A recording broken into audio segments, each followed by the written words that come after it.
Hello, everybody, and welcome back to Red Menace / Rev Left Radio. On today's episode, we are finally going to tackle a text by Leon Trotsky. It's something that people have asked for a while. I don't think we've ever gotten around to doing one. And we figured his famous text, Fascism, What It Is and How to Fight It, would be a great entry point into Trotsky's work, and I think a very timely topic for us to wrestle with.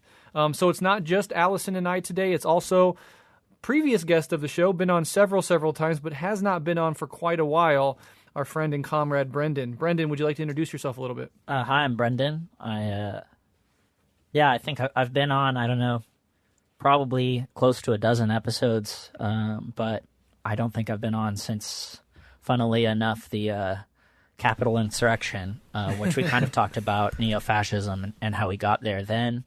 I think I was on an episode about Gramsci at one point. Mm-hmm. I'm in an episode about ideology that were both probably pretty relevant to the conversation at hand as well. Yeah. Brendan goes back to the very early days of Rev Left, but it's a crime that it's been so long since you've been back on, so we're glad to rectify that today. Happy to be back. Absolutely. Happy to have you. So we're going to talk about Trotsky's take on fascism. We're going to first dive into the text itself, kind of help people understand it. I assume most listeners haven't read it recently. It's actually pretty short, and it's totally free online. I think it's like 50 pages. You can find it, free versions of it online. But we're going to explain it so you don't have to do the reading, talk about the main points and the main lines of argument and analysis. And then we're going to get in the second half to like thinking about what it means for us today, because we are at this critical juncture in human history and capitalism's history and American imperialist history that things seem to be in a state of perpetual decay, and right-wing movements, not only here but around the world, are on the rise. And so this is a really important, I think, juncture in history to wrestle with these ideas, and for us on the radical revolutionary left to really be clear about what fascism is. Because, people overuse the term. It's thrown around all the time. I think Trump called Marxist fascist. In the last several years, we've heard, anti-fascist are the real fascists. Liberals call everything fascist. And it's really kind of lost its thrust as an accusation.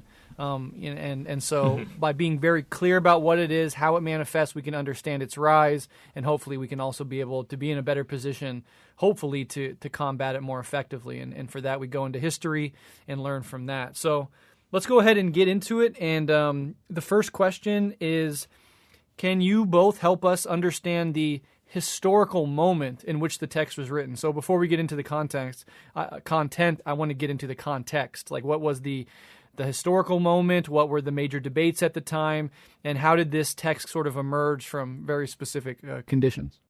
Yeah, I can gesture at that briefly to open it up. So this text itself is interesting because it's actually not a single coherent text, right? This is a text that is compiled from pieces of Trotsky's other writing and was compiled and published after his death. So what we're seeing here is not just like one unified work, but a selection of ideas that come out of Trotsky related to fascism.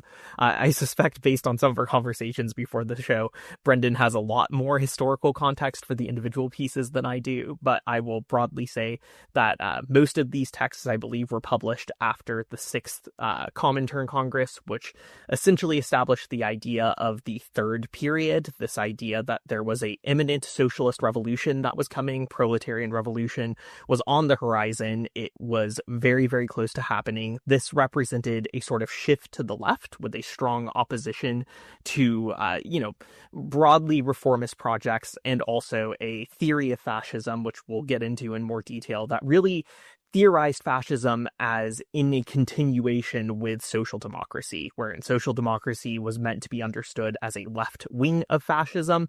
And because of this third period framing of the imminence of socialist revolution, there was an idea that actually the main thing holding back the revolution was social democracy itself and the various social democratic parties. And so a specific orientation was taken there, and this text is very much arguing against that orientation. information. It's very much intervening in debates at that time about how the communist movement needs to relate to social democracy and how fascism fits into all of that. Again, these come from several texts, so they each have like a more specific historical context, but I would say that's the broad framing I would like to highlight, and we will obviously get into all the details of social fascism as a theory, the United Front, etc. But that's kind of some stage setting on my end, at least. Yeah, Brendan. Yeah, I would add to that. Specifically, I think that a lot of this stuff is written in a couple different years. I think basically like we're looking 30 to 34, and I can't remember off the top of my head, but I don't necessarily think that they're written in this work in the order that they were actually written. So if you want to do a deep dive, I'm a big fan of the historical part of historical materialism, and it's never a bad idea to, go back and read things in order if you do feel like something is speaking to you. A lot of what he's writing, to piggyback what you said about this being an intervention, specifically, he's kind of trying to talk specifically to German and French communists because he's very concerned that the fascists are going to take power. Basically, the way he predicts that it will go down in Germany is virtually exactly how it went down, which at the time, both the Social Democrats, the Comintern, the Communist Party of Germany, they were all convinced that they were on the rise and fascism was on the way down. And so I think his intervention there is really accurate. I think France, it's a little bit more complex. He's not quite on the nose, but certainly we see kind of how World War II plays out. France does eventually become fascist, even if it's somewhat of a puppet government. It's not without quite a large number of collaborators, and it's not purely Germany's invasion that led to that circumstance. So he's really trying to push the communist parties to take a strong stand against fascism as the primary threat. I think he's trying to get them, for some reasons, obviously, are a little personal, to kind of move away from kind of the Comintern, which really had been oriented towards what was best for the USSR since at least I'd say the Second Congress. I don't know the specifics of every Congress very well, but even in the Second Congress, when Trotsky and Lenin were very involved, they're really trying to figure out how to make the USSR stable in some degree, and they have a civil war to win and things like that. And so there's also a lot of ideological void, basically since World War I, where a lot of the socialists are trying to reposition themselves, and the Bolsheviks, for a lot of, I think, very fair reasons, think that they were in the best position to kind of dictate to the various socialist and eventually more specifically communist parties how they need to act. Yeah, and we'll definitely get into that in a couple questions here. And you did mention the German Revolution. This is 1930 through 1934. These essays are being written, and as Alyson pointed out, they're compilation. They're not actually a proper specific text with start to finish that I kind of, without trying to, made it seem like in the very beginning. But Alyson and I also recently did an episode on the German Revolution, 1919, if you're interested in going to check that out, because that's about a decade before a lot of these essays are written, and obviously just gives a good historical context for the German side of this of this whole equation. So let's go ahead and move forward and get into the content itself. A huge part of Trotsky's analysis as a Marxist is, of course, class analysis. So what is Trotsky's class analysis of fascism? How did he see different social classes, particularly the petite bourgeoisie, contributing to its rise? Yeah, so I think Trotsky's kind of starting point, or at least the starting point of this compilation, kind of begins by saying that not all counter-revolutionary dictatorship is fascist. And I think that's really something I find accurate in general. I don't even think really Franco was a true fascist. I think but it is a counter-revolutionary dictatorship, first off, and that's, I think, step one.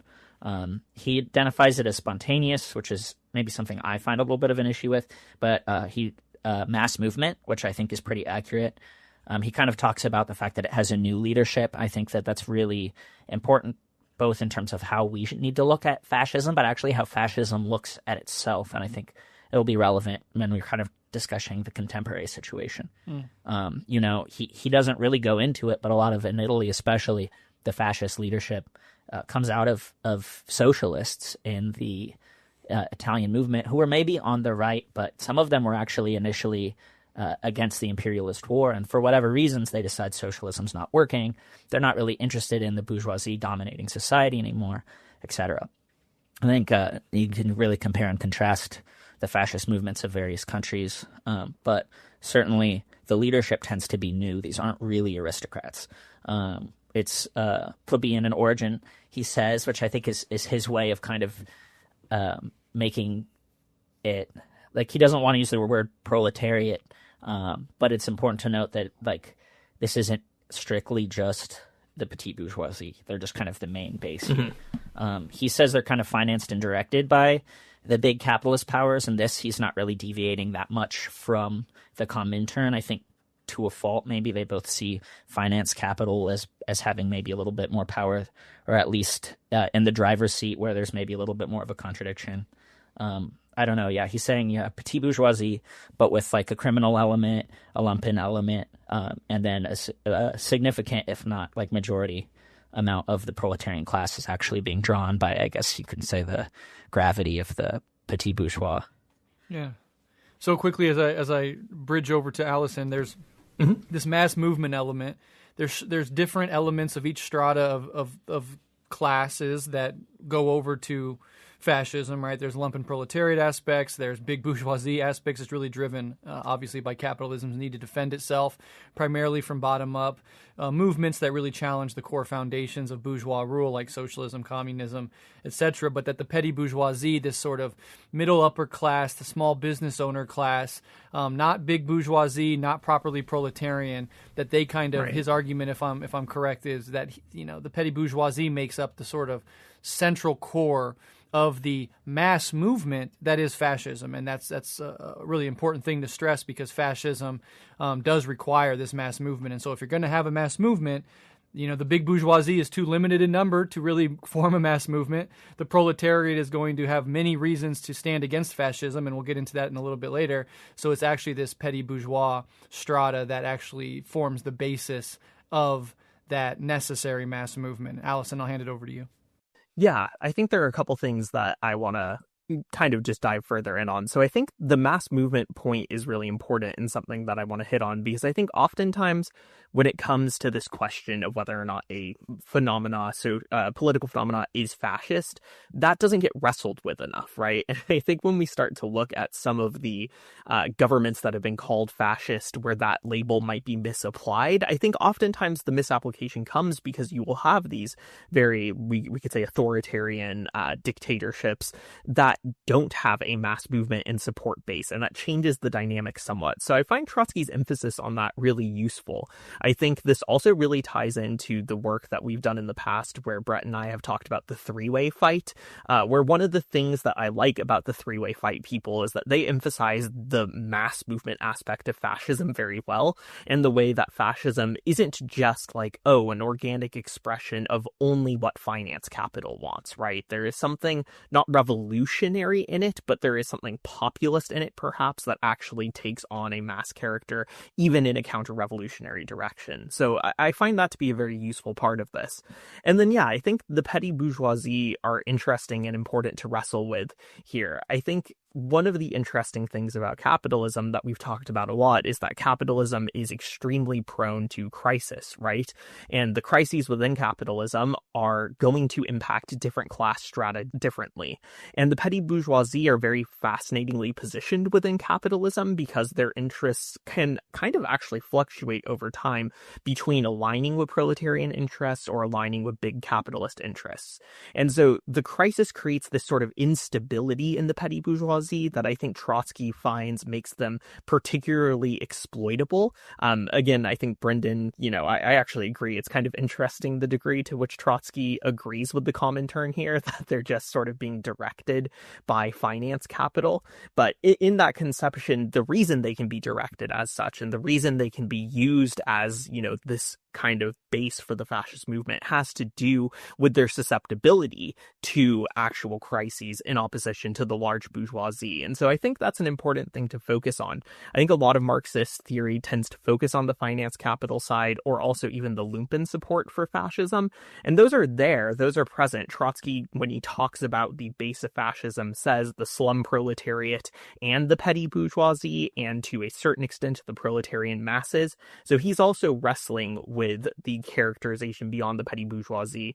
But what I like about his account, I think, is that very big emphasis on how the middle classes fit into this. I find that particularly useful and to be one of the more unique features of this account.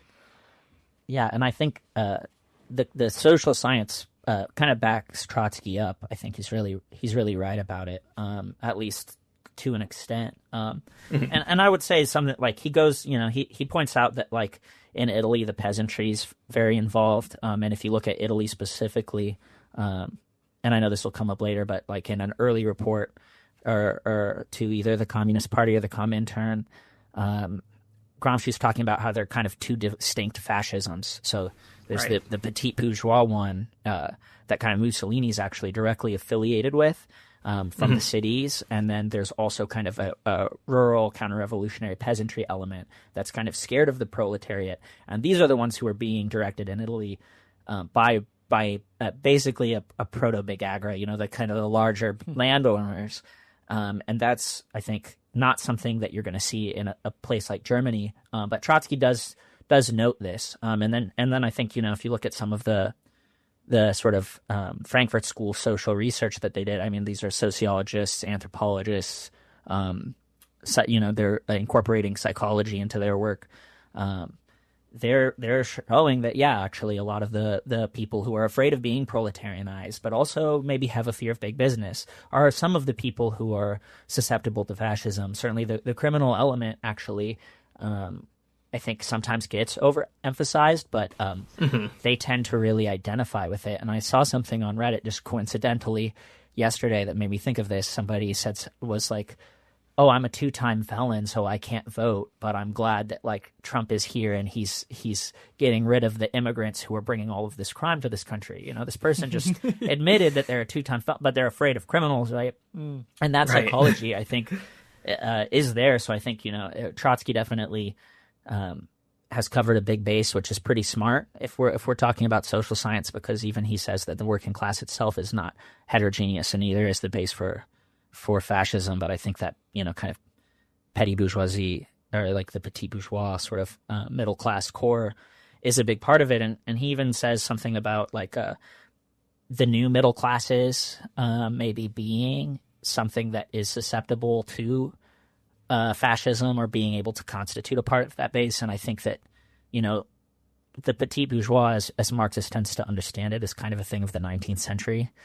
It doesn't exist in that way anymore, not very much, like how many locally owned businesses are even around anymore, So Trotsky's even maybe seeing ahead into neo-fascism, these sorts of people who are like professional or like, salaried workers, where, you can't quite say that they need to sell their labor quite in the same way that a wage laborer needs to, but essentially, they're so close to being the proletariat, while, having things like benefits and the ability to take vacations and stuff. And, look at, some of, I know Brett has talked about this a little bit before, some of the people who are, at some of these, kind of right-wing riots are not necessarily, your standard working man, as much as sometimes the media likes to portray them as such. Exactly. Right. Yeah, and I think there's elements of the labor aristocracy that can be won over here, but I kind of like to get into a little bit more, and, Brendan, you mentioned the word proletarianization, into the psychology of the petty bourgeois, however we want to, make those delineations, and they are a little looser in the modern world. It's not as simple as just saying the small business owners, right? That's just an aspect of the petty bourgeois. But it's bigger than that, and it kind of extends into what we would call, maybe in the U.S. wrongly, but what is often, called the upper middle class or something like that. And that isn't always somebody that owns a business. It can be somebody who is self-employed. It could be somebody that's in a professional situation, somebody in the labor aristocracy.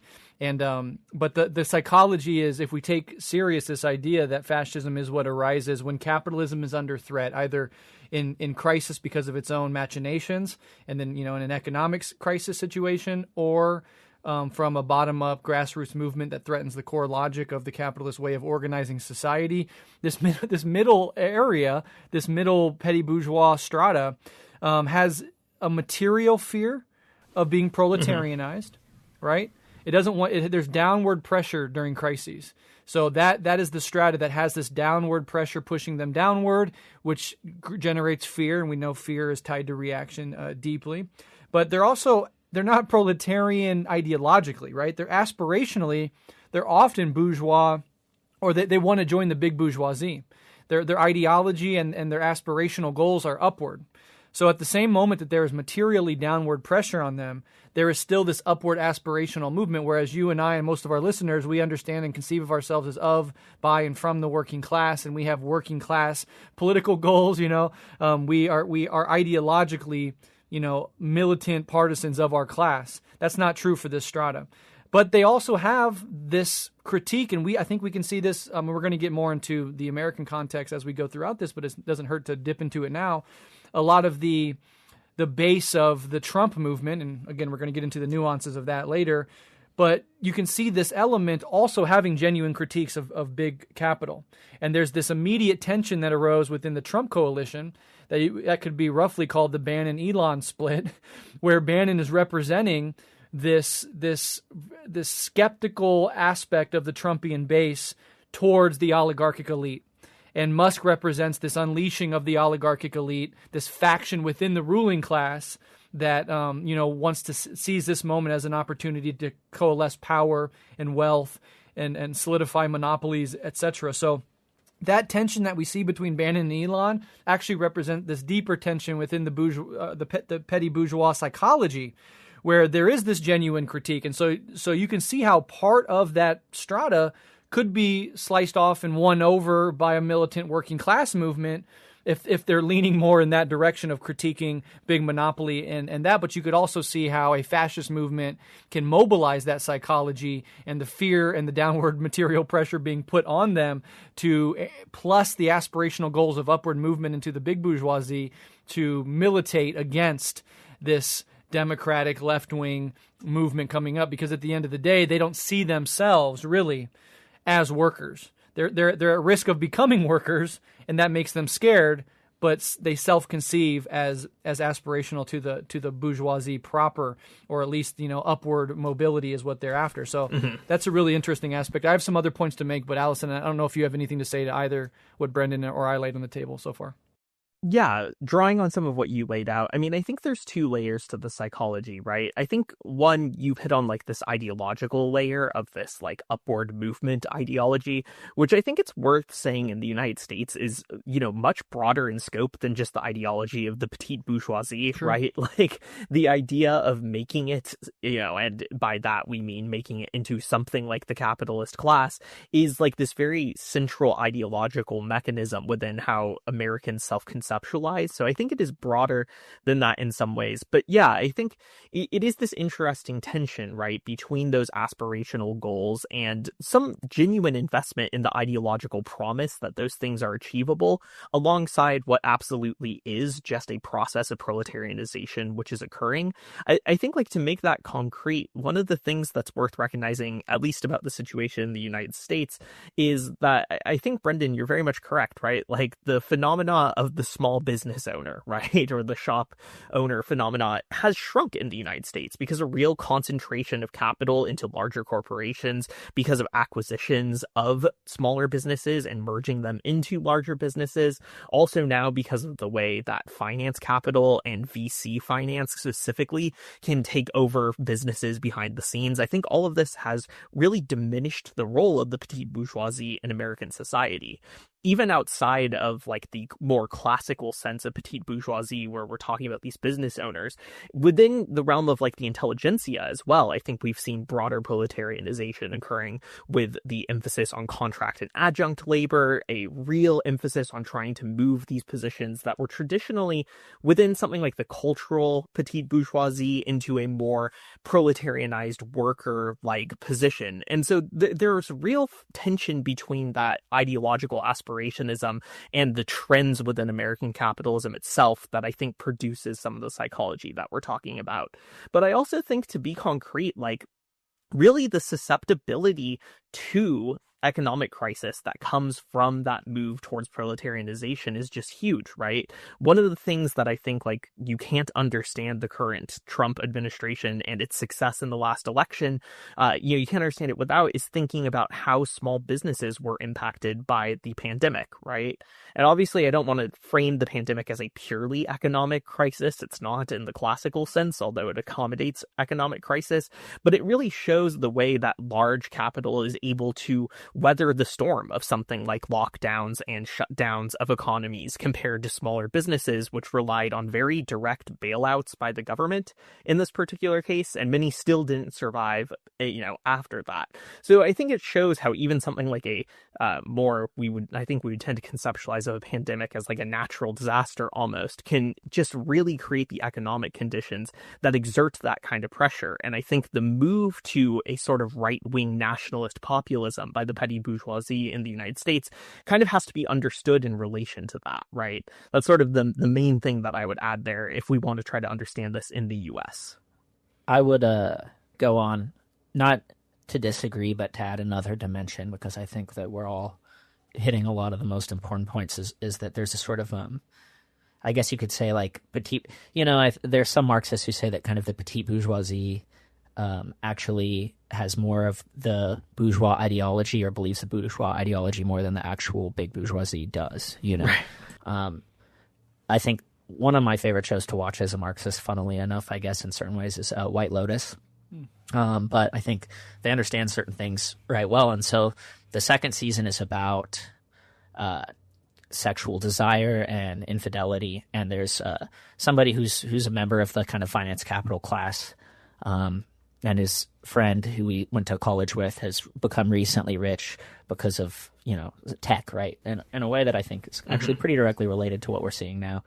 And so they're talking about cheating, and the new rich guy is like, no way. Like, and then the still kind of new rich, but older rich person was like, oh, monogamy is a bourgeois idea.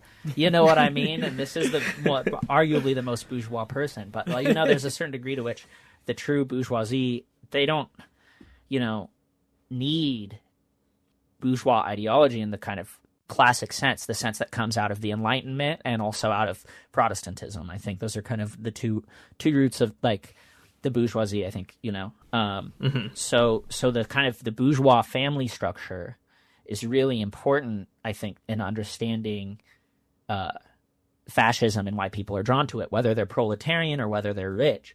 But especially if they're middle class, they buy into this, the father is the provider, he is the authority, right? This really kind of ties into like Adorno, like, and the authoritarian personality is they're finding that one predictability that somebody might have towards anti-democratic ideas, fascist ideas, anti-Semitic ideas, a general tendency towards prejudice. And when they were studying Americans, they focused on like anti-black especially, but also looked at homophobic views, anti-immigration views. I think what I see really relevant now is how effectively the right has weaponized anti-trans rhetoric, because they create this outgroup, right, that is a threat to traditional values. And these people they're attracted to somebody like Trump because it represents sort of in a Freudian way, and I think we can take issue with how Freudian the Frankfurt School approaches it, maybe, but they're speaking to something that's fairly true. They want this father figure, right? And Trump is an authority, and he's going to do whatever he needs to do because that's his right? Because he's the man of the house of the country. And that's attractive to these people, whether they're the dads or not. It's kind of this sort of like dynamic where someone who's been abused by their father but doesn't want to admit, like not in a specifically like a punitive way, right? And so they don't have a model for critical thought, and I know like a lot of us have our trauma, but I think a lot of us on the left, one thing a lot of us have in common is we know how to disagree with authority, and the best way, there's this tendency, at least according to like what the Frankfurt School are finding, for people who are more susceptible to pro-democratic or revolutionary propaganda and less likely to hold or be susceptible to prejudiced views, is that they come from homes where if they have issues, they vocalize them, right? If they have issues with their parent, they say, well, this is my issue with my parent, That's interesting. And I think there's something about that that's ideologically bourgeois, outside of the economics. Not that it's unrelated, but I think this sort of like nuclear family idea and threats to it play a very big role in the psychology of why people are attracted to fascism. And I think that is a kind of a petty bourgeois thing, even if your class is economically different for whatever reason.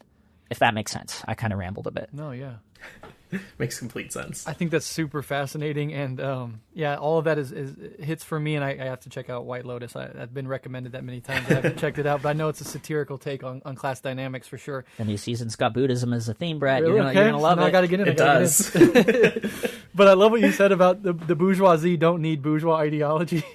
I think you're getting at something so interesting and so crucial about the psychology at play here that I think is really worth reflecting on. I just really quickly, since we are Marxists, so we're lingering on the class question a little bit, which is fine. Sure. But I remember Alyson and I just quickly, during COVID, our first episode that we were talking about the fallout, we were hyper-articulating the process of proletarianization and how exactly this is going to play out, how it's going to increase inequality, how it's going to create the conditions for reactionary backlash, etc. And we've just seen that exact thing play out. And now with a new recession looming, I think we have to be very, very cognizant and comprehensive about how these things play out, how we can fight back, how we can elevate people's consciousness. And we were talking about the aspirational nature of the bourgeoisie. And I think, Alyson, you mentioned that there's a deep strain in American ideology where the proletariat themselves do not have class consciousness and instead have the aspirational psychology that would, in previous times, in certain other contexts, like Trotsky's context, European context with robust trade union movements, robust communist movements, that the proletariat would have been overwhelmingly sort of inculcated with class consciousness in a way that the American proletariat, for many reasons, imperial profits, ideology, all the things, that they don't have that level of class consciousness. And so they have this aspirational proletariat, which sides actually with forces of reaction over any democratic, bottom-up, militant workers' movement that would actually benefit them. And so I think that's fascinating. And I think there's also another layer here, which is when we talk about the lumpen proletariat.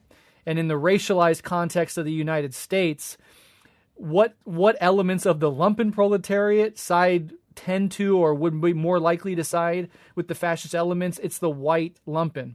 And I think when you think of the black and brown lumpen proletariat, you see a genuine distance there between the ability to win over the white lumpen to a fascist reactionary movement and a racialized lumpen, precisely because of the history and the material conditions that racialized people live in here that probably was not prominent in any similar way in the European countries 100 years ago.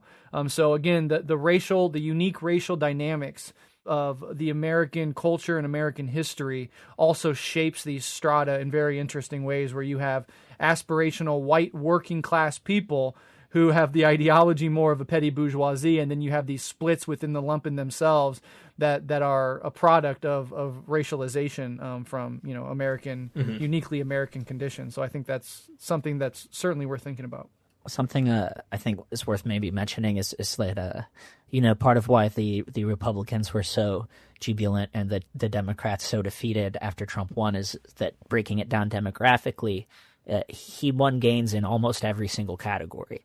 There are very few categories he didn't, and of course, the more we apply like what I would hope a Marxist would, but certainly like an intersectional feminist view, we can complicate that and like cut it into smaller slivers. But some of the few groups he didn't make huge gains in, if really any at all, were actual union members. People who are part of that, economic bracket, but not union members, went over to Trump, right? If you just look at like white working class, right? But white working class who were members of unions did not make the same level of jump. So that speaks to what Brett's saying about the class consciousness. If you break it down by race and gender, right, women were much less likely to go over to Trump than the male parts of whatever their racial demographic. So if you look at people of color, women of color did not really vote for Trump more than they did last time. Jewish people didn't really, and trans people didn't really. Other than that. And I think specifically like Jewish women and black women voted more against Trump, any other demographic than they did the previous election. And different polls are showing different things, but the sociologist in me looked at a lot of them, right? And so I think that's speaking to a lot of the things that you're talking about, Brett, and more specifically, I think giving us very specific reasons. And we know, like, if we break it down further at a place like Michigan, that the influence of Biden's support for like genocide is a clear factor that kind of trumps a lot of other, no irony intended, sorry, any other factor for a lot of voters for a lot of reasons. But I think that's worth maybe mentioning too, that the class consciousness and the racialization, you can see that, right? And historical memory, I think that's part of why, even though a lot of the institutions are so pro, this sort of like Zionist system, the majority of Jewish people are still not really voting for Trump, even though he likes to pretend that he's got like this huge support because he's so much closer to Netanyahu with Jews. That's not really how the votes are playing out. And I think that at the very least, there's a tendency to like hope for some degree of democratic pluralism. Interesting. Alyson? Yeah, no, so I think there's a lot to build on there. I think the demographic aspect is interesting. I think one of the things that is concerning, right, and Brendan, I think you gestured towards this, is that Trump did make some gains with racialized demographics, right? And in particular, the Latino vote had some gains that happened for Trump. And I think there's this difficulty in this American populist movement where I don't think it quite knows how much it wants to lean into explicit racialism as the basis of its kind of like ideological core, or how much it wants to build kind of like weirdly like a multiracial citizenry based kind of fascism. I think it's playing with both of those directions. But one of the things I think is interesting is that, there are groups who, I think you're correct, because of historical memory in many ways, haven't been won over by Trump. And I think the union membership is actually a really interesting one. But that doesn't mean there's not an attempt by Trump and the Republicans to kind of hit some of these groups. And I think also really to try to make inroads to organized labor in ways that are somewhat complicated. I think the Republicans, obviously, I think we would all agree, are not pro-labor in any meaningful way, but the extent to which they're trying to appeal to that sort of rhetoric with people like Josh Hawley, I think has kind of intensified since the last election. And unfortunately, within the leadership of the labor movement, I think there's a weird amount of tolerance for that. I think, I don't want to fully get into Sean O'Brien as a figure, but like Sean O'Brien sitting down with Josh Hawley and affirming some of his anti-nativist views, I think does show the extent to which there's an attempt to break into the organized working class who have that higher level of consciousness. And it'll be interesting to see like to what extent that consciousness can inculcate them from what I believe will be an increased amount of propaganda from the right in this country, probably with some amount of collaboration from labor leadership, unfortunately, who are interested in how they can have a cozier relationship with the administration. So it is weird in the context of the US, right? I think we've alluded the question of if the US is moving towards fascism or is fascist already or all of that. But assuming that, there are fascist elements perhaps at play here, the exact ideological contours and the base it's going to establish for itself feels very unresolved at the moment in some interesting ways where we're seeing contestation taking place. Yeah, I second all of that. I think it's really fascinating about the attempted right-wing inroads to the working class, but an economic program that is incredibly and increasingly oligarchic and hostile to working class. It's like, how much can the culture war mystification win over elements, and how much will class consciousness that is just fostered by virtue of being in the union, how much can that inculcate people against that allure, attempt to lure them out of their class position and into like a cultural nativist posture. Mm-hmm. That's a fascinating thing to keep an eye on. Yeah, to bring it back to Trotsky, he definitely talks about how the fascist leadership uses, socialist demagoguery, I think is what he says. And that's clearly a thing, and Trump's kind of offer of rebates from Doge and things like that, like that's part of like trying to get as many working class people into their base as possible as well, because it does rely on that mass movement, right? Absolutely. Right. All right, well, let's go ahead and move forward. Now, another element of this text is Trotsky's position on the communists, Stalin, the Comintern, his positions on social democracy, the bourgeois liberals, Popular Front versus United Front, etc. So Trotsky criticized the Comintern, the German Communist Party, and Stalin, while also criticizing social democrats and the liberals of the time. He rejected the accusation of social fascism made by the communists against the social democrats, arguing that it fostered sectarian isolation. But he also opposed the quote-unquote Popular Front, which he saw as a form of class collaborationism, specifically with bourgeois liberals. Instead, Trotsky advocated for what we might call a middle path, or what he called the United Front. So can you clarify these arguments, help pinpoint Trotsky's position here, and articulate where you think he was correct and where he may have been mistaken? Yeah, I can go ahead and try to take a stab at this. So, I mean, first, I think we need to talk about this concept of social fascism that we've referenced several times, and talk about, the goal or the position of the Comintern and the development of this concept. So again, the social fascism has to be understood in the context of this declaration of the third period, where again, there really is just this belief in the coming revolution being right around the corner, being something that, is really, we need to prepare for it by getting rid of the deviations towards reformism and towards collaboration with social democratic parties. And so social fascism becomes the kind of term that gets used to apply to this conceptualization of the social democrats as the hindrance to the revolution, and the social democrats as in a sort of continuation with the fascists that are emerging as well at the time.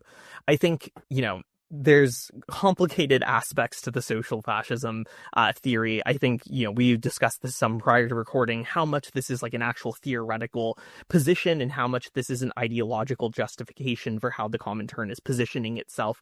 But regardless, Trotsky is breaking with this position. Trotsky puts forth the idea of the United Front here. He talks specifically about how the United Front represents a tactical alliance between the revolutionary communist organizations and the broader working class parties and working class organizations. And I think it's important when we're wrestling with the United Front. Trotsky is not suggesting here that there is an actual long-term shared interest between the revolutionary communist parties and the more socialist and social democratic parties, but rather that there's the necessity of actual armed collaboration between them in response to the threat of fascism that is rearing its head at this time, right? And so again, really breaking with the idea that it is the social democrats that are the primary barrier to the revolution occurring, and that the social democrats represent a direct continuation with the kind of emergent fascist forces. To wrestle with what Trotsky is correct about and not correct about here, I mean, I think to a certain degree, history has vindicated the position that social fascism was not an adequate explanation of where, fascism got, or where fascists got their power from. And I think everyone more or less has had to agree that the optimism leading into the declaration of the third period about the imminence of the revolution obviously didn't play out. You can get into the why that happens, but it becomes clear that reaction was much stronger and positioned in a much stronger way than, the Comintern had predicted in this situation. The thing that I struggle with in this is that I do think there's something to some of the social fascist thesis that isn't just purely about realpolitik justification for the Comintern. I think you have to consider, for example, the relationship that the KPD had to the Social Democrats in Germany and how central the Social Democrats were in crushing the German Revolution, right? So there's this historical momentum to that tension that I think has to be taken into account that I don't find Trotsky wrestles with a ton here. But I think for the most part, Trotsky is correct about the fact that the most pressing threat was largely misidentified. It is true that the Social Democrats enabled the fascists in many, many, many ways, but it is also true that the fascists did not have this clear, one-to-one aligned interest with the Social Democrats in the way that I think a crass application of the social fascism theory can kind of articulate. And so there's a certain correctness there. And I think it's hard to say that something like the United Front wouldn't have been a better response, right? It is clear that the fascists had their own paramilitary wings and their own armed bodies that they were able to use to take power and wield against the left very effectively, independent from existing state bodies. And so a united front that was armed and capable of fighting on those terms certainly would have gotten in the way of the path that things took. It's difficult with this text because obviously we're writing with the hindsight of history, knowing how everything resolved. And so I think the one thing I want to say is I want to be sympathetic to the other side in this period as well, because I think, again, given the history of the German Revolution, there is a very reasonable distrust and even disdain and hatred for the Social Democrats in this situation. But I think overall, it's hard to disagree with Trotsky in retrospect about the necessity of a united front here. Yeah, and before I hand it over to Brendan, I just want to say, that answer really resonates with me. And again, listen to that the German Revolution episode if you want to understand more the tensions between Social Democratic Party of Germany and the Communist Party. And the Freikorps who killed Rosa were mobilized by the Social Democratic Party, and so there's huge tensions there that need to be understood historically if you're going to grapple with this concept of social fascism and how it was mobilized. But to kind of parrot and repeat and reiterate what you're saying, just so people are following along and making sure everybody's caught up. The Popular Front in this context is workers' movements working with liberals to, bourgeois liberals to fight fascism. It's as long as you're not a fascist, we can all come together. And what Trotsky argued is that what that ends up doing is diluting the class part of the workers' movement and liberalizing it, weakening it in the process, and that therefore that's a form of class collaborationism that weakens the workers' movement. What he meant by a united front is all workers' movements, whether that's the Social Democratic Party, which still had obviously an organized labor, huge component to it, trade unions in and of themselves, the Communist Party. So what he's doing is he's shrinking the amount of allies you can have in the fight against fascism from class collaborationism, right? Liberals and bourgeois elements of liberalism are out of this alliance, but broadening it beyond the Comintern, German Communist Party's position of social fascism, which even excluded the Social Democrats. So that's what I mean by a middle path here, is that Trotsky is broadening it from that perspective, but also saying that, hey, we also can't broaden it so much that we include elements that are actively hostile to our class power. So that's just important for people to understand it, to keep up. But Brendan? I think I would disagree with that to a slight extent, Brett. I think that it's not about who you collaborate with so much as how. So I think what Trotsky wants is for the working class organizations and parties to retain their independence, and this makes a lot of sense for a lot of reasons. I think there's a lot of history behind the sort of social fascism, Popular Front, United Front thing that goes just beyond ideology and real politics, right? To the point that Trotsky, what he's good at is war, union organizing, leading revolutions, and kind of guessing what's going to happen, even when he's actually misidentifying some of the reasons why. What he's really bad at is inter-party politics, and And, to be honest, sometimes his dialectics and economics are a little shaky, but, he thinks that the Bolsheviks, and before he was, when he was like an interdistrictor,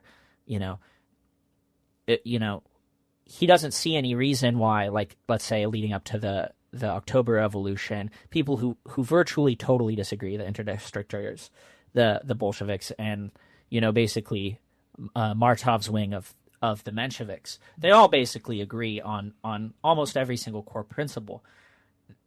He doesn't want them all to join into one party necessarily. He thinks that there's an organ, the Soviet, right, where the correct party, and this is when, why he and Lenin finally dovetailed, is because this is when, like, a vanguard gets to do what it does, right, which is have the correct line, fight for that line, advocate for that line.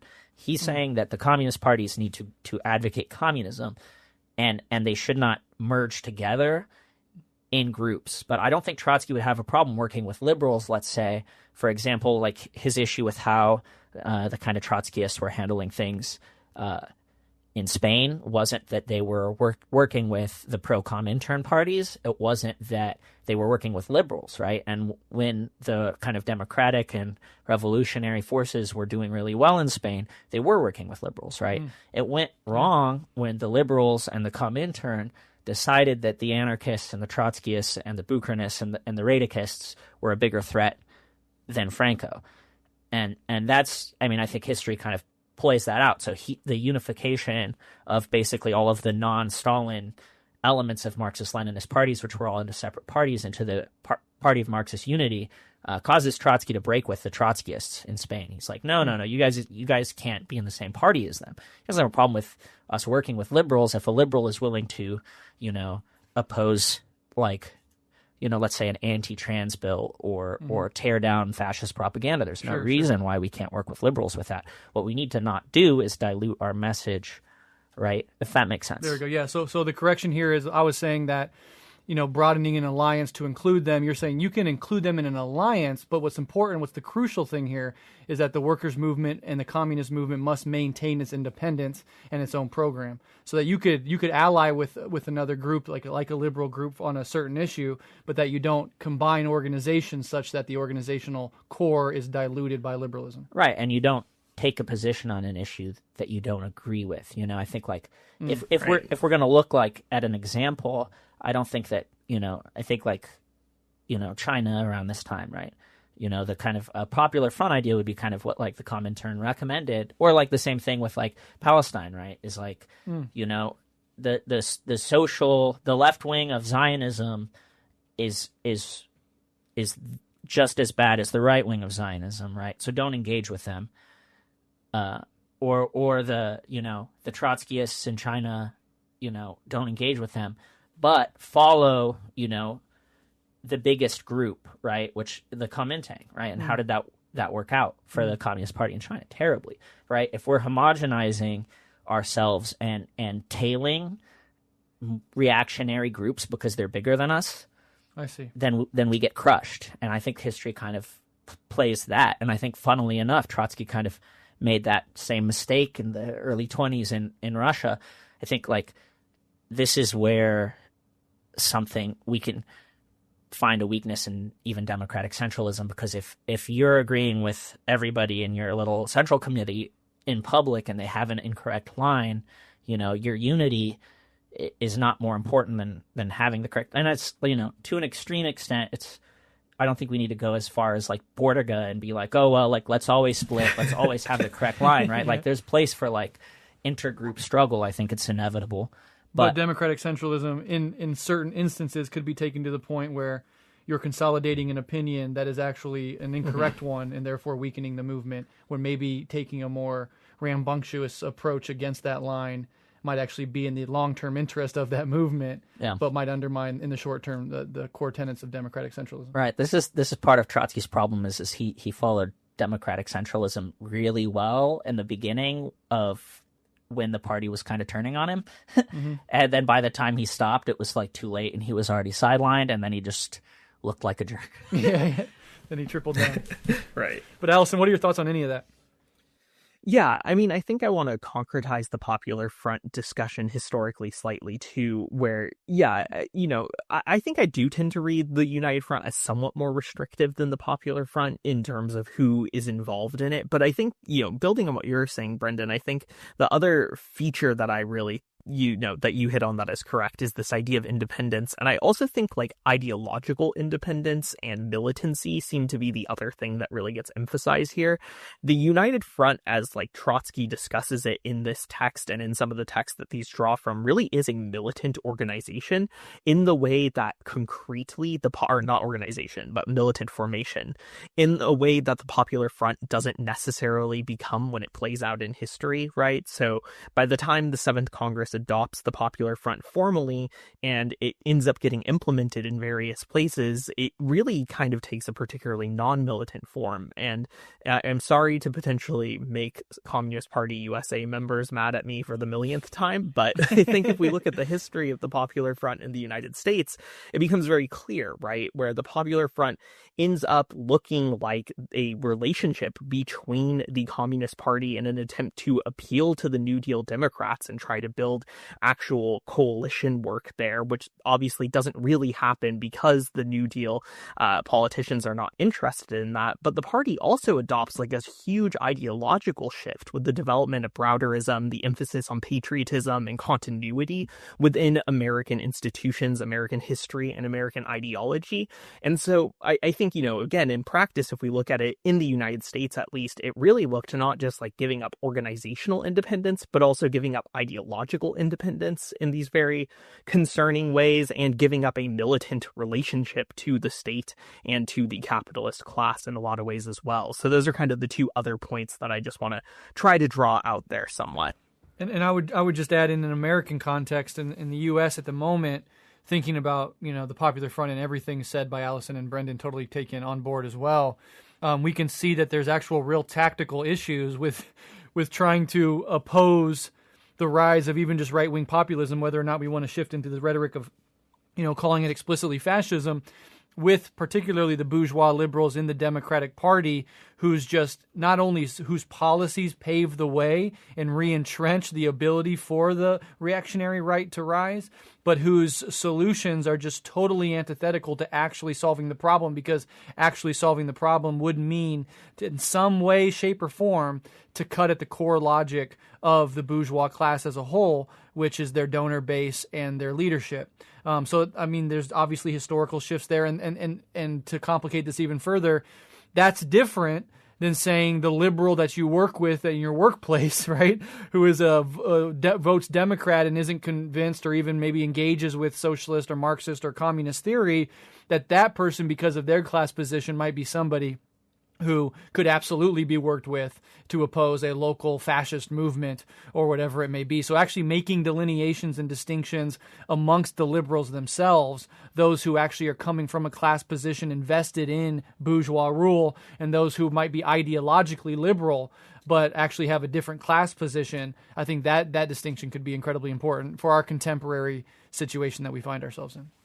Can I maybe piggyback a little bit off of what we're all saying? I think Trotsky's talking about like organizational like avenues, right, for coordinated action. Basically, there's no reason why you can't, work with a New Deal Democrat in terms of I'm a laborer, you're a laborer, we should both be in a union, we want our union to be strong, right? Because we're not compromising our values for being in that organization, but kind of trying to get as many people to join the Democratic Party as possible isn't a winning strategy for communism, right? So I think that's the real practical thing about. I mean, the whole point of fascism, what it is, and how to fight it is really like how to identify how to fight it. It's not trying to figure out perfectly what fascism is, and so if we're doing like treating this text in its proper spirit, what we need to do here, right, is create or find those organizational avenues where we can work with liberals. If you're a Marxist, where you can work with anarchists or what have you, whether that's trade unions, whether that's, tenants' rights organizations, whether it's self-defense groups, whether it's, food banks, things where you're doing something that you, as a communist or an anarchist or whatever, if you want to like take this into account too, even if you're a social democrat, by all means, like if you don't agree with, and my favorite people to work with, honestly, are Maoists, because they're into this kind of organizing, and it, man, I can argue with them about stuff all day, but we both agree that this is a effective action, and neither of us are compromising our principles by being in that group, and then we do the thing, and then it works, and when it works, working class people say, wow, we like X thing, and then you talk to them on a one-on-one basis and kind of get that mass line thing going, they end up finding out that you're a communist, and it's not that scary, and I think that's part of why it's not so scary for, even like social democrats and stuff, like when, 20 years in this country, like ago in the US, like even being a democratic socialist would have been like, whoa, and we kind of even see how the Democrats react anytime Bernie comes close to winning a presidential election. They're real scared of it. Yeah, it's interesting. Alyson, anything, or are you ready to move on? I'm good to move on. Okay, cool. So Trotsky saw fascism as the last resort of the bourgeoisie when their rule could no longer be maintained through normal parliamentary means. But today we see a neoliberal capitalist order that, while decaying, still functions without a full, overt fascist takeover. State repression is growing, but it hasn't taken the form of what might be considered a more open fascism, at least not yet. So how should we think about the relationship between neoliberal authoritarianism and classical fascism? Is the ruling class preparing to shift toward full-fledged fascism, or is today's far-right movement still more or less operating within traditional bourgeois governance? Oh, this is my turn, huh? Yep. If you want to. So first off, I think that what you have to realize about fascism, and this is maybe what Trotsky, he kind of is getting at correctly sometimes, and he's kind of missing sometimes. I think he can't quite break past the limitations of what, like, Marxist-Leninist theory is at this time. It still hasn't fully shaken off the economism of the Second International. It still can be a little bit sagist, et cetera, et cetera. He's not really fully breaking with the Comintern in the idea that fascism is so closely identified with the big bourgeoisie. And I think that even though he says, like, in Germany, like, they don't need to actually, like, take over in a push, he doesn't go so far as some other studies of fascism to say, like, like, Mussolini's March on Rome was, like, it was a stage. It was a show. He didn't take power by a coup d'etat. Hitler didn't take power with the beer hall push. Like, that's not how it works. They take power by integrating themselves into the system. So first off, if that's happening, then we're here, even if we're not all the way there yet. And I think it is, and I think that's really important, something I really, cannot stress enough. They get into power legally, while saying they're saving democracy, supposedly, while being anti-democratic. They come in legally, and then they destroy the system from within itself. That's what they did classically, and that's what they really love to do as neo-fascists. And one of the first things they do, right, is they consolidate all power into the executive, and they associate it with the leader and its cabinet. And what we have with Project 2025, there was a Politico article that came out today with an interview with this guy. They're literally arguing that the legislature or the judiciary or whatever it is, whether you're parliamentary democracy or a republic or what have you, has less authority than the executive. And that is literally what the government is doing now. That's as fascist as it gets to me. It doesn't matter what the law is. It doesn't matter. Judges don't have the authority to restrict the executive. That's what they're arguing with Project 2025. A judge ruled that Trump can't deport all of these Venezuelan people, and he deported them anyway. That's fascistic behavior. And he gets to do what he wants because he's the leader, and he is identified with the will of the people. He has a majority support behind him, even though he doesn't, right? His approval ratings are the lowest they've ever been, at least in a recent, 4-year period. So I think we're here, frankly. And I don't think we're all the way there, right? Or what have you. And then there's a certain point where, I think we can really get into the nitty gritty and what's the difference between fascism and Nazism. But yeah, sure. I think that we're here. The neoliberal system is rational. The fascist system is irrational, right? So what neoliberal government would do and what they would replace, they would throw in a bunch of technocrats, right, who have the actual specialized expertise in their field in order to restore power to the already existing elites, right? Fascism seeks to replace it with a new set of elites. So they are destroying the bureaucracy deliberately, whereas a neoliberal would strengthen the bureaucracy. It's highly bureaucratic. It's a centaur state, right? And so if you look at like Pinochet, which is what I would consider like a neoliberal counter-revolutionary dictator, what does he do? He flies a bunch of economists down from Chicago. If he wanted to make the state more efficient, as Doge claims to do, he would be hiring people who actually know how to break down and crunch numbers, right? What they're doing right now with Doge is having a bunch of people with no expertise in the fields that they're doing. They're tech people who know how to write code, right? So they're the opposite of the right people for the job because they don't know how to read stats. They have had to like change their figures like multiple times, which of course doesn't matter to their base, but because it's irrational, right? It's an irrational system. Neoliberalism is a rational system, right? This is the side of petite bourgeois ideology that's like Calvin and Luther foaming at the base and saying like, let's kill all the Jews, right? They're not the part of the bourgeois thing, which is the Enlightenment, where it's just like, let's get these experts in. Like, we like science. These guys hate science. Does that make sense?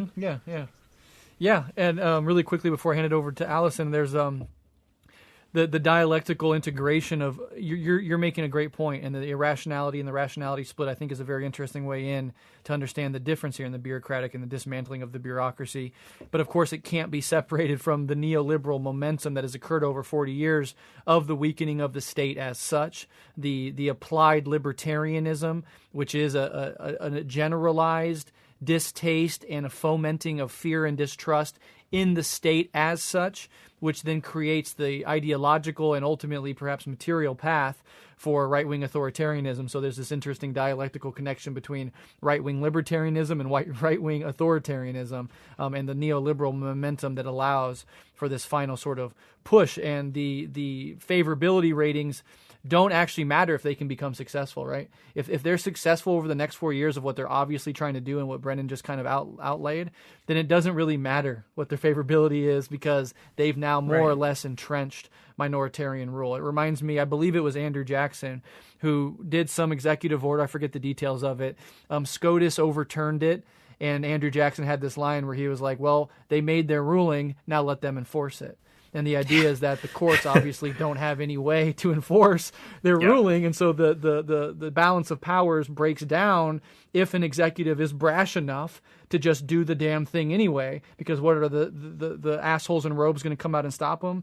No. And then the last thing I want to make before I hand it over to Alyson is just the point about fascism as a process. Because the way we're talking about it, just by nature of wrestling with a text like this, is that we're trying to understand it as this acute phase, like this official takeover, and we have to just gesture towards the fact of America has always had a deep fascist strain, and for minority and racialized communities, indigenous and black communities in particular, it's really genuinely fair to say that they've always lived under fascism. And if we don't account for that aspect of it, that fascism is a process that can inflect and become more acute or go underground and be more subterranean, but still always at work.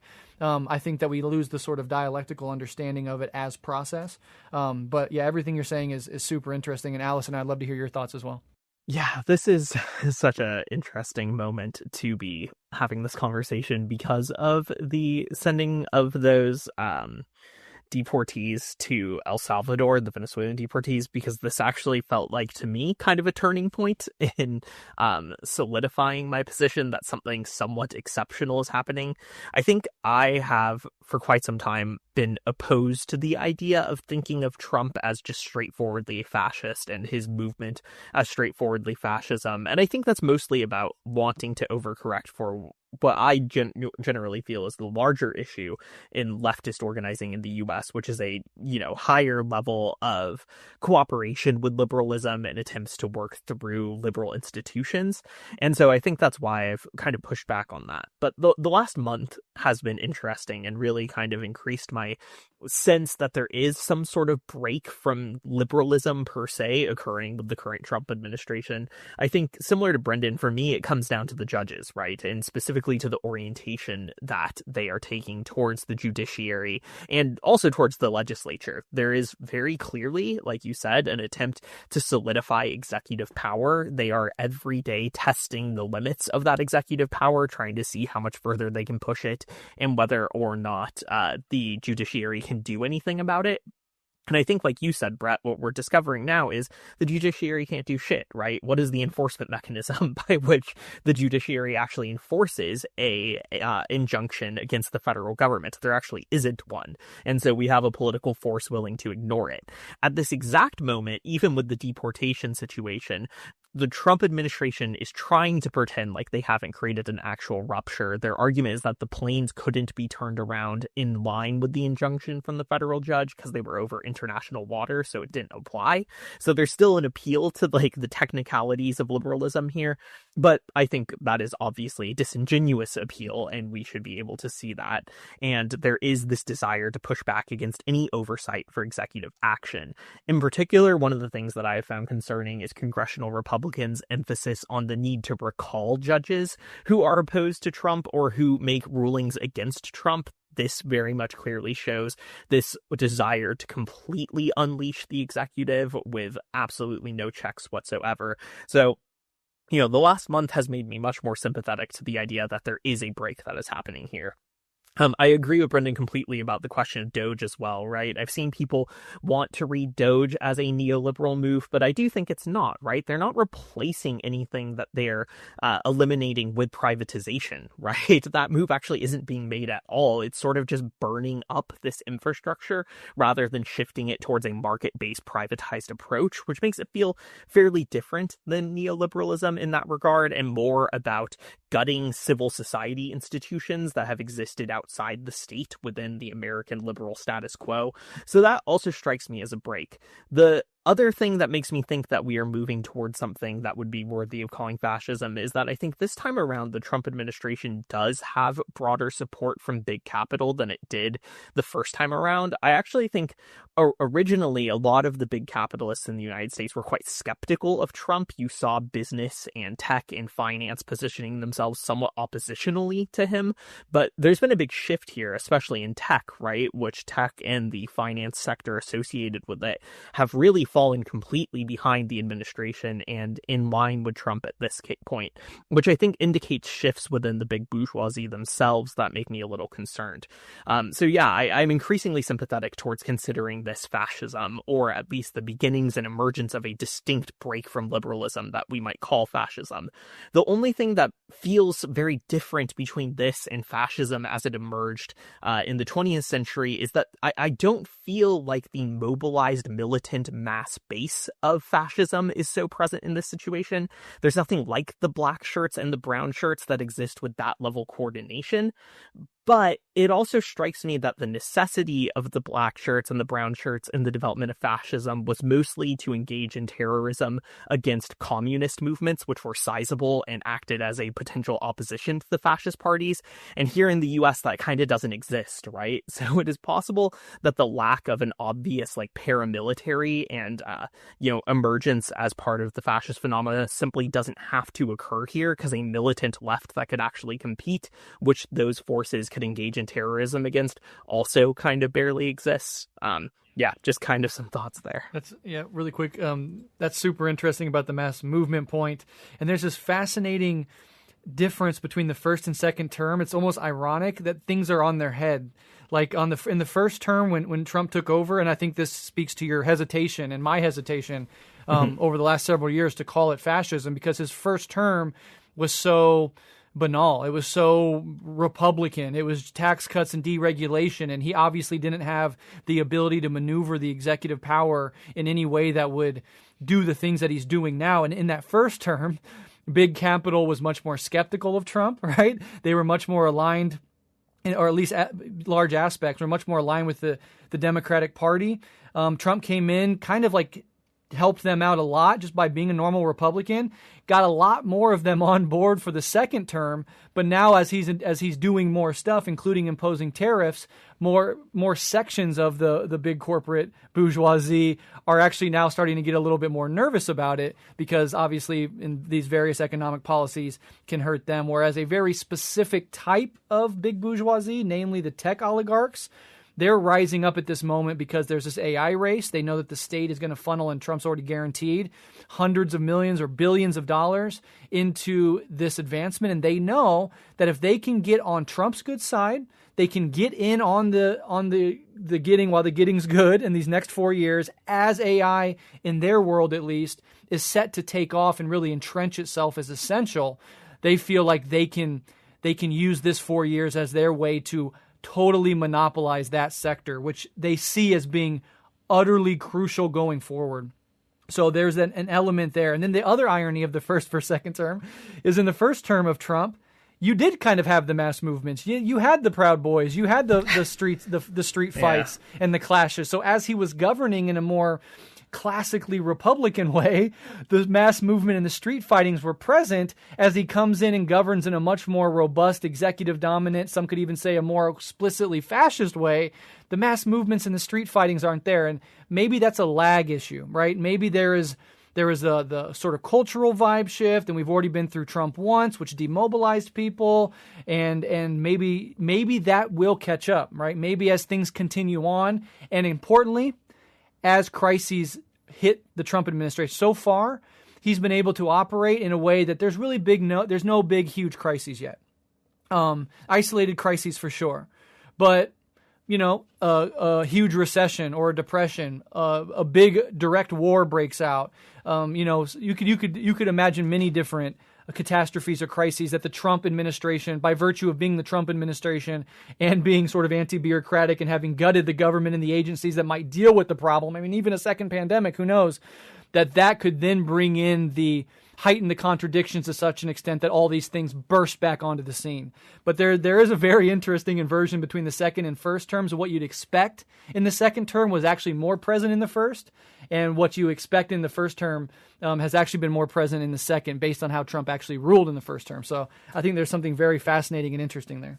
I think this is the playbook, though, of specifically Nazism. There's a certain type of standard, liberal or conservative scholar of fascism, and some of these people, to the extent that they're willing to lump everything together, right? They've got their totalitarian theory, and there's no big difference between Nazism and Stalinism, for example. But they're also willing to split and say, well, there are differences, and also Italian fascism and National Socialism are different. And I am sympathetic to that view for a lot of reasons. In this regard, the American movement is not as similar to Italian fascism as it is National Socialism. You think it's more similar to National Socialism? Yeah. And ironically, of course, if I take that view, the Italian fascism is more socialist than National Socialism. Sure. But in both cases, right, there's a mass movement that predates business coming over, right? And so it's not that mass movement didn't happen. It did, right? And it was kind of the Tea Party. It's those Trump rallies. They're huge, right? Sure. But also, Charlottesville. But the thing is, with the atomization, right, how everybody's politics are atomized now, and we love to be all online. They don't need these paramilitary groups to do reactionary terror.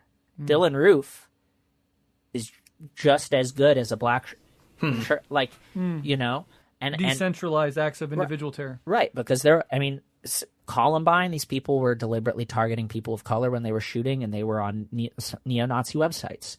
Timothy McVeigh, right? The Pulse shooting, all these people, right? They're right-wing reactionaries committing violence, and kids are scared, Gen Z is terrified of gun violence for no reason, and it is reactionary and it's deliberate. But the other side of it, I think that's important to note, is that the neo-fascists specifically were quite comfortable with splitting into different types of groups, and I think maybe, Brett, you might remember me talking about this a couple years back. So they don't need the Proud Boys to be affiliated with the Republican Party, right? They don't need the Aryan Brotherhood to be affiliated with the Proud Boys, right? They don't need, you've got your hardcore, we hate the Jews type. You have your hardcore Christian nationalist, I've called them neo-Confederates before, but I think they've gotten more fascist over time. Those people, like the white supremacy people of whatever type of white supremacy they have, you've got people of color who like this fascist movement because they're anti-trans, you know what I mean? Like they are comfortable with the diversity of why people get in there, you know what I mean? They're comfortable with some of their people talking to the Zionists because that's a nation state, kind of strong state of one people and all the Jews can go over there. But they're also comfortable talking to anti-Zionists because and you see in the use of terms people we like, people we agree with. People I agree with, I've seen them use the term Zio, which was invented by the KKK. Right. I've seen them use the term Zionist occupied government, which was, I'm pretty sure, invented by David Duke. Yeah, These are right-wing terms that are being used by communists, and that doesn't terrify you. That's been terrifying me for a long time. That is the reactionary terror. It doesn't have to be the brown shirts on the streets. But also we're not seeing the coverage of it because just the other day I was reading that this majority black town had a bunch of neo-Nazis show up there. I saw that too. So they're around too. But the thing is that they already did their job. We're at the part where fascism is taking over and the big bourgeoisie is attracted to them now. Right? And that's that Bannon-Musk split that you're seeing, and that's also kind of like a contradiction between, Bannon is consciously a fascist, right? And I think Musk likes his dark dog whistle, but he's kind of like, he's a follower along in a lot of ways. He's like more of like, he kind of has this like vague like accelerationist idea, but really he just is like he's got that sort of like unhealthy childhood obsession with being a strong man thing that I was talking about. That makes you kind of psychologically a fascist. He doesn't have to actually like care about Nazism to do that. Does that make sense? I'm sorry, but I think it's here. I think it just looks different. That's interesting. Your point about it further being along the process where mass movements or mass acts of violence are necessary, but also the uniquely American culture of decentralization and atomization create what would in a much more centralized previous iteration, like in Italy or Germany 100 years ago, in the modern hyper techno-American atomized post-Reagan landscape, it's these atomized, disconnected, decentralized either acts of literally lone wolf terrorism or just contradictory but totally autonomous groups that are acting sometimes on both sides of the coin, but it doesn't really matter because they're all sort of facilitating the process that now is actually so far along that it doesn't need to be enforced with street violence as much as it might have in the very beginning when that 2016 shift towards Trump, it felt different. Like it felt like we were leaving something behind and entering a new phase. Second go round with Trump, it doesn't feel new because we've been through it. And then add all of that to Alyson's point about, the mass movements of past fascist iterations needing that street violence because there were organized militant communist and labor groups that were willing to meet them in the street, and that posed a real threat to their rights to power that needed to be met at the street level as well as at higher levels of governance. Right? Yeah. And I think that is like a really important take, and I think you're 100% right about that, Alyson. And I think like you kind of look at like Cable Street, which was they kind of did a united front thing, right? Where you've got like these Irish groups, you've got these trade unions, you've got these Jewish groups, you've got liberals, you've got communists, all agreeing like, hey, we're going to stop this fascist march through this Jewish part of Britain, hit them hard, and won, right? Same thing with fascism didn't really take hold in Ireland the same way because there was kind of like a sort of fascisty wing of the IRA, and then there was the communist wing of the IRA, and the communist wing showed up and beat the crap out of them, and they were confused, and then they both went to Spain and fought each other in Spain. And that's true, that's why the brown like the fasci in Italy were so important is because like Italy was so close in the 1920s. They were almost there, and so you really had to get rid of these workers' councils and things like that in a way that even like they didn't even need to do so in Germany. It was more about scaring Jewish people. Right. Alyson? Yeah, no, I mean, I think that makes sense. It's a horrific thought that you put forward, Brendan, that like, no, we are actually at the later step in the development of fascism in the US where, the necessity of that has somewhat fallen away and where, the buy-in of the big bourgeoisie is occurring. That is a horrific thought to wrestle with. But I think I appreciate your point about the shift to like lone wolf tactics and how that still functions. And I think that probably does a better job of dealing with American fascism, less like mechanistically and more on its own terms, right? Because the American fascist movement has self-consciously begun to lean towards that approach to terror. I mean, the concept of leaderless resistance, which begins to emerge within American Nazism in the 90s, seems to have become basically full-fledged the approach that they're laying into. So yeah, those differences there might be because, yeah, we shouldn't be treating it as mechanistically. Fascism has had an ideological development in the US as well, and it has, has definitely been in that direction. Yeah. Super, super interesting stuff. All right, well, let's go ahead and move forward. And actually, this next question is pretty related to what we were just talking about, but maybe we can get more into the strategies that we might be able to employ given the analysis already set out on the table. So Trotsky's analysis was developed in a period where social democracy, militant labor unions, and organized communist parties had strength and mass bases of support. Here in the U.S., as we were just saying, we are in a far weaker position on all fronts, facing two right-wing mainstream parties in a lot of way, the neoliberal rational and the irrational, more reactionary form, a decimated and under-organized working class, and a Marxist movement that remains, unfortunately for now, largely on the fringes of mainstream political life. So what does this mean for us in the face of a rising reactionary movement and an increasingly desperate, decaying capitalism? And importantly, what should we as workers and communists be doing today to build our movement's capacity to fight back? So many layers to this question that are all so huge in their own regard. So it's tough, right? Part of the thing that I don't want to give into despair here, right? But reading this text from Trotsky and comparing it to our present moment, again, at least there was a sizable communist party in Germany, which you could talk about as a force that could be mobilized. And so when Trotsky talks about the necessity of a revolutionary party that can rise to the moment, win the bourgeoisie or petty bourgeoisie over, in a sense, prevent them from aligning themselves with this fascist movement, we're just not even fucking close here, right? And that is hard to even understand how we could apply to our present moment. So I don't have like this very good answer here, I think, about like how are we supposed to build the movement's capacity to fight back, because in a sense it feels like we're so far behind compared to what this moment might have looked like in the 20th century.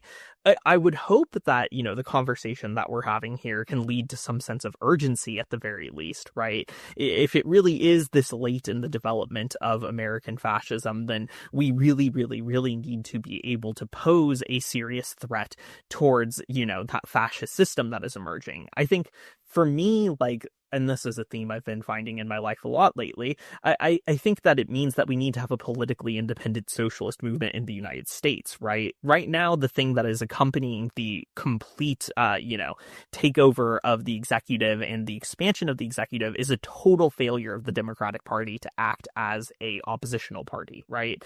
Today, we actually got all that polling that indicates that the Democratic Party's popularity is at an all-time low, and that compared to a couple years ago, the position of Democratic Party voters is frustration about cooperation with the Republicans, and specifically them citing frustration with the Democrats' willingness to go along with Trump's policies. So clearly, even the base of the Liberal Party in the United States is upset about the situation, is upset about the way that there's a response to this crisis, and I think senses that there is no actual oppositional independent political force and that the Democrats aren't going to turn into that, right?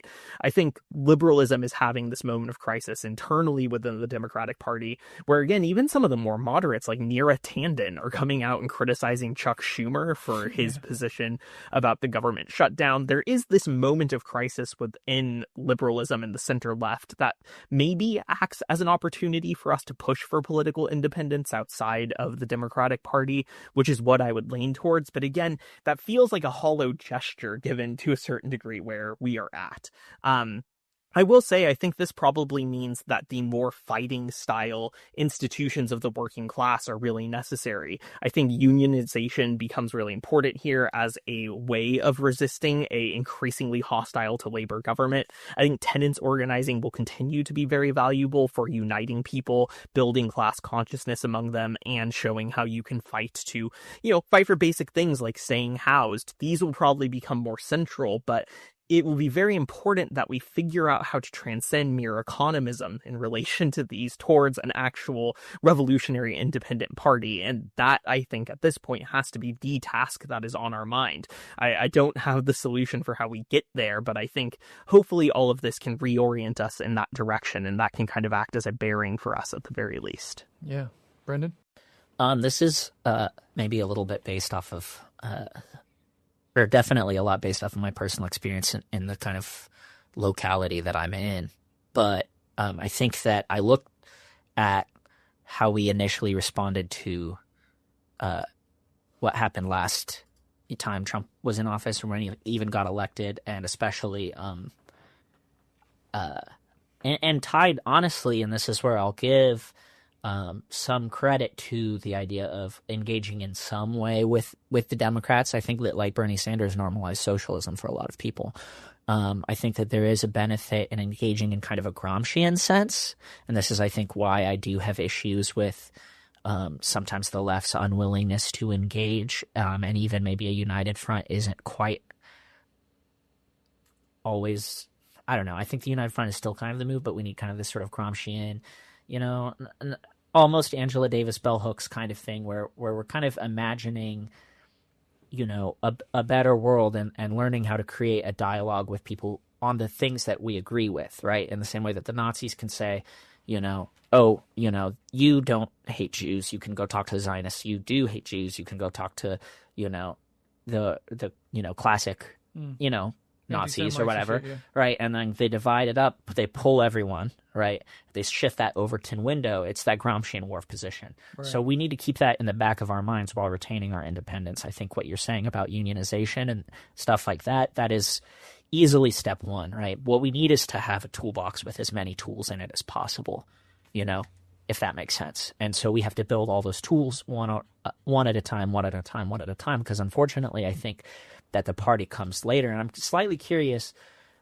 I don't really endorse it, but seeing kind of the rage kind of whether it's the Tesla dealer stuff or what's happened to certain, exactly. Is it like that period in the 1800s against Tsarism, people were just reacting, but it was like the harbinger of something more. I think that Bernie's election, Black Lives Matter round one, Standing Rock, things like that. Occupy. We were learning things, right? And I think, to be honest, what Trotsky doesn't quite get, what the Comintern definitely didn't get, is that the working class was actually already in the retreat. And it was that space, that void, because liberalism can't do what it needs to do. Social democracy can't do what it needs to do, and the communists can't do what they need to do or won't, right?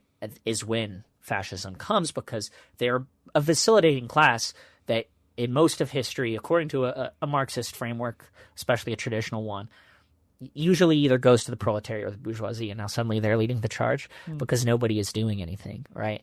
And that's why they pull so many people, whether it's from the working class or not. That's why the finance people come over to this new elite, right? Because Clinton was their preferred candidate, right? But I don't think they preferred Kamala over Trump, really. Which is, now they're upset because of the tariffs, but dude, you got what you asked for. I don't, right. You're still getting huge tax cuts and deregulation no matter what. Right, but it's going to be bad for a lot of industries, and definitely, and it's bad for neoliberalism because they actually want relatively open borders because that's cheap labor. Absolutely. So now we're seeing these contradictions. This is why Newman, his book Behemoth, he's drawing from Hobbes. Hobbes' strong state is Leviathan, right? But Behemoth is a weak state. It's an anarchistic system because the thing was always shifting under Nazi Germany, and Nazi Germany had to fight wars to justify and continue its own existence because it was crumbling inside. Eventually, even a lot of the industrialists were starting to turn away from Hitler. And they were going to run out of oil and all this and that. And so now we really got to push into Russia quicker because we need oil. Otherwise, we're not going to be able to continue our wars with Britain, which we need because we started a war with blah, blah, And so Trump is planning on potentially invading Panama. He's potentially talking about invading Greenland. If Trump invades Greenland, I think like all bets are off. Well, he just did the huge strikes in Yemen today. Right, and that's the business as usual side of it, right? Yes. But really, even an invasion of Panama is not necessarily different than business as usual. But I think that with how much space the U.S. has lost in the world, I don't think it would be treated as business as usual. So, like, we'll see what happens, right? Is this a stable state? I don't know. It could be that sort of chaotic, system, right? We'll see. Like what happened with Mussolini was that he was losing the war, right? With Hitler, he wasn't losing the war; it was an internal problem until he started losing the war. I don't know. We'll see. Like, there's a lot of ifs, ands, or buts here, but I think, we got to start. We were doing good, and then I think we kind of lost a lot of ground because of COVID. I think COVID did something psychologically to a lot of leftists. I think that we were trying really hard to be responsible, and it made it really hard to organize. I think that, maybe we did a little bit of a popular front thing with George Floyd, and that, that bit us in the ass in a lot of ways. And, I think that we lost a lot of the ground that we had been gaining since, Occupy, Standing Rock, Black Lives Matter round one. And so like that sucks, and I think that's part of why the fascism is doing good, because the Democrats sure as hell aren't doing anything, exactly like you said, Alyson. And we're in a situation. I think this is maybe part of like the continuity thing that you were talking about too, right? With neoliberalism, is we've got two parties, right? One of which is kind of a social democratic party and kind of a neoliberal party. The other one is kind of a neoliberal party and kind of a fascist party. And so, I don't think we're going to legislate our way to safety, right? Especially if the only thing that matters is the executive. Like what happens when they cancel elections, or they don't even want to, they don't even want to gerrymander anymore. They're they're going to take away in Nebraska the blue dot if they can through other means because the gerrymandering's not working. Whatever it is, but we need those organizations, tenants organizations, unions, all of those things you were mentioning, and we need to, I don't know, get our feet back on the ground, and we need to get offline. Right. Well, for sure. For real. I think you make a very interesting point about 2020, because it was a double whammy in the sense that there was a retreat of all that momentum the left had been building up, you can go back to the WTO protests, and then through Occupy, and then Standing Rock, and then we have all these movements. Black Lives Matter. It reached its culmination in 2020, but that was bubbling since 2014 during the Obama administration, and that was mobilizing people. So we had that fallback in organizing, and you had the economic downward proletarianizing pressure that we were talking about earlier that creates economic crisis, and that puts huge pressure on the system as well, and a lot of reaction came out of the government, and particularly the rational neoliberal government's attempt to deal with the COVID fallout. And it's the contradictions that arose there, that you spent 40 years dismantling a state, but now in this moment you really needed to step in, and that rational bureaucratic side trying to do so, and just having all those contradictions sort of explode. So I think that's interesting. Your point about the Bernie Sanders campaign, absolutely inseparable from that broader process of education and mobilization on the left.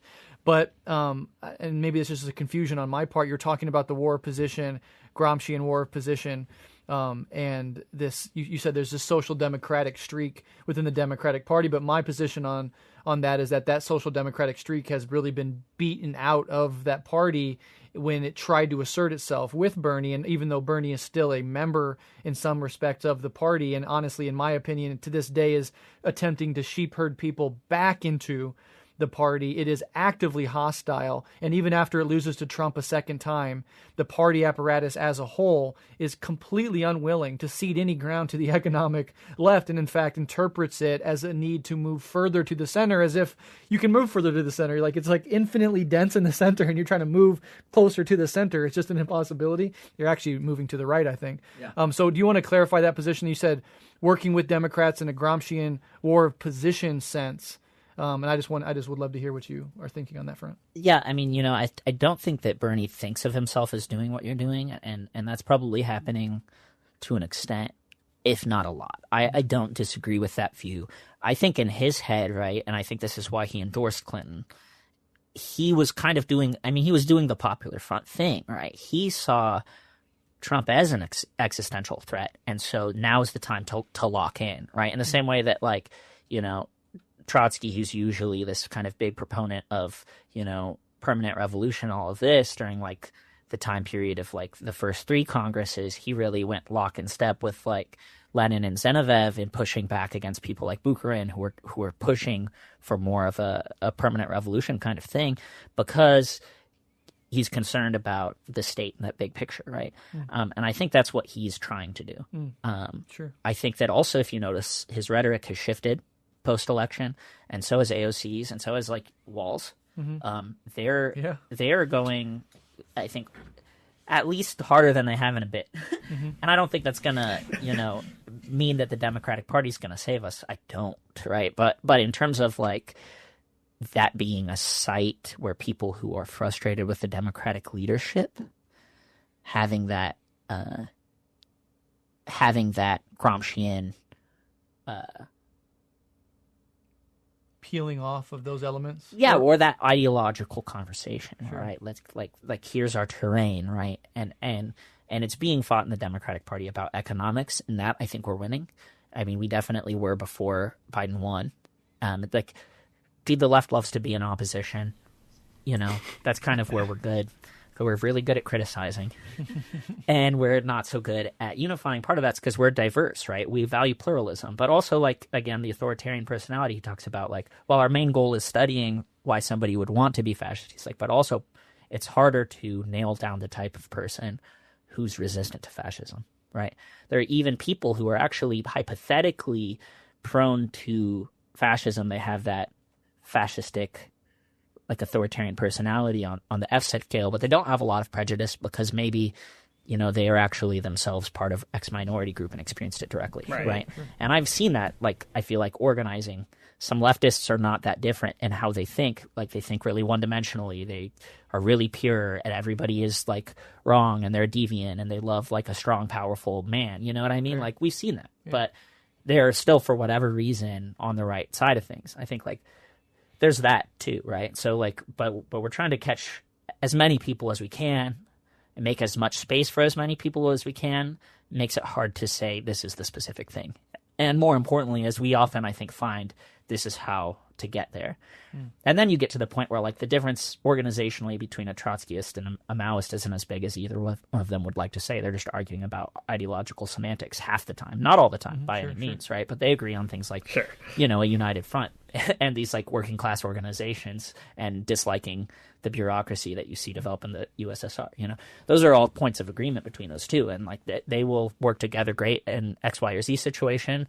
And then in other times, they will fight bitterly to the death, and just I remember, I think I maybe even gave you this book. There's a book that was like a study of, like, Trotskyist and Maoist groups in France and the US, and there was like 4 pages that are just like mapping out the splits of these various parties. Super interesting. And it's really funny, even though it's a bit of a bummer, because, like, for those of us, once we get to this side, we've got such not a desire to be right for the sake of being better than other people, but like a desire to be right because, for whatever reason we're nerds or we really care or both, and it's like constantly refining, like I'm wrong about stuff all the time, and I'm trying to learn and be better, even though I have really strong opinions. Like I've shifted my opinion on this conversation, like, since we had to reschedule, Right. Yeah, Alyson, do you have any? I have something else to say on this front, but I would like to toss it over to you because you haven't spoken in a second. Yeah, I mean, not too much more to add. I mean, I don't disagree about, like, this idea of a crisis that is happening in the Democrats and the room to win people within that. I don't want to say that that is something that we should retreat from with my emphasis on independence. I think I remain more skeptical of Bernie, right? Just on the basis of the fact that I think if Bernie were doing something more than sheepdogging, I would imagine this is about the moment he would choose to make a break with the party, right? And his rhetoric has hinted more towards a break recently, interestingly, but obviously that hasn't been backed by anything there. So I think that that's where I approach things with more caution towards the Democrats, right? But I don't want to say, like, our position should be like, fuck liberals, their concerns are irrelevant and we don't need to win them over, right? I think that would be a mistake as well. I just am very, very cautious towards that party and very, I would say, pessimistic about the ability to overcome its institutional ability to crush dissent. So, mostly I just want to clarify that. Yeah. I think Brendan would agree with that. Like you're saying, there's this energy that is right now located more or less in the Democratic Party that we can tap into, use, and engage with, but that the Democratic Party itself as an apparatus of power is not something that you're interested in using in any way. Yeah, I mean, I think absolutely not interested in using it in any way. I think it's really more about learning how to talk in a way where we're not needlessly alienating. Yeah, needlessly alienating, stepping away from that ideological conversation. It's precisely that energy in the Democratic Party that is fed the fuck up with the Democratic Party, the left end of that frustration, that is certainly looking for something else, but because U.S. politics gives them two options, they're kind of stuck. And if we can tap into that energy and not immediately alienate them as whatever too tied to the Democratic Party, maybe we can win them over from it, because I do think in order for our movement to advance, the Democratic Party as it exists now has to die, because it is not a vehicle, it's not even a party, it's a donor class, and it's two arms of the it's one of the two arms of the ruling class, and more than that, it has literally every step of the way created the very conditions that we're now trying to fight our way out of. And so that has to be separated, and I don't think that it can actually be reformed. It's so rotten to the core. It's so embedded with this consultant and this donor class. Its leadership is so comfortable, so wealthy, so right-wing in their outlook, and so from a different time ideologically, that it has to be confronted and dismantled. And Bernie had that chance, I think, in 2016. He had a little bit of that chance in 2020, and I don't think he self-conceives as sheepdogging. People don't self-conceive in negative ways. I think he sees himself as staying relevant by not totally going against the Democratic Party, which allows him then to do these rallies and reach out to people. But Chris Hedges had this really fascinating insight about Bernie, where he was talking to Bernie Sanders and asking him, why did you not, after 2016, make an independent party or take that momentum and turn it against the Democratic Party himself? And Bernie Sanders' reply was basically, I don't want to become the next Ralph Nader, meaning I don't want to be so isolated from the power centers that I can't have any effect at all, like Ralph Nader ultimately was after his failed run. Fascism, historically, hasn't been able to stick around. Fascism is, in some sense, a flash in the pan. It doesn't have sustainability because of its voraciousness, because of its cruelty, because of its tendency to create so much conflict by virtue of it trying to express itself and do what it does, that historically what has happened is it's either been defeated by the whole world teaming up and crushing it in some sense, or it's been restabilized into capitalism. And after World War II, which was an inter-imperialist war and the fascist Nazi attempt to try to take over Europe and install the 1,000-year Reich, after that fascist virulent movement was defeated, capitalism entered this post-war economic period, which, social democratic period, a period of relative prosperity, that the material foundation of that post-war social democracy, I don't think is present anymore. So that adds an interesting element, because if fascism isn't stable long term, if it is this sort of immune response that capitalism has in crisis or under threat, and if capitalism this time around isn't able to return and stabilize itself like it has in the past, then that really leaves open this question of what happens, that this is actually a new iteration in this has happened historically, right? We're entering this cycle at a higher level, and capitalism seems, I think, structurally unable, especially with the ecological crisis, to re-entrench itself in the way it did after the post-World War II situation. And so that is going to create a lot of chaos, but and there's ways in which it could revert to a sort of barbarism that we've seen in humanity's history. But there's also a lot of dialectical impetus for people to push forward and try to build something new. If capitalism is not able to come back and re-entrench itself, if fascism is expressing itself but can't last very long, then I think, getting as organized as possible, but also watching as the crisis radicalizes people. As the center has already fallen out, we've been in this long multi-decade process of kind of slow collapse and crisis. That brings new perspectives. That collapse will also offer in its wake a break from perhaps even capitalist realism and allow people the room to start thinking in new ways. And so that dialectical, as you crank up the dial on immiseration and crises and collapse, you also crank up the dial on consciousness and resistance and trying to find a new way. I think that's interesting. And the Luigi outburst and these other things that we have seen, this more militant left that we've seen sort of assert itself over the last 5 to 10 years in particular, really since 2016. I think that is a harbinger of things to come, and I think that what that is a harbinger of is a lot of energy here, and that energy needs to be organized. It needs to have its consciousness raised by organization, and that energy needs to be tapped into. The Democratic Party has been brilliant at co-opting that energy, at taking that energy and convincing enough people that funneling that energy back into beating Trump is the logical conclusion of that energy. But now that ability to co-opt is breaking down itself. So as things look darker and darker, the dialetician in me also sees a dark night, but the possibility of a new dawn as well. But, will we have to go through a period of immense crisis and hardship and suffering? Unfortunately, at this point, I think that some version of that is almost inevitable. Not very cheery, but I think in the medium to long term, it's cheery. Short term, not so cheery. Sure. You're finding some silver lining. I'm trying there, to, at least. I mean, that's the climate change of it all, too. Like fascism aside, I think that, if we're being honest with ourselves with climate change, there's going to be a need. There's going to be some pain and some adaptation. Totally. Absolutely. Yes. Absolutely. All right. Well, let's go ahead and wrap up here. I know Alyson has to get out of here. So are there any last thoughts you'd like to advance? Any final thoughts on the text itself, why it's important? Any important takeaways that you would like to end the discussion on? And Alyson, you can start.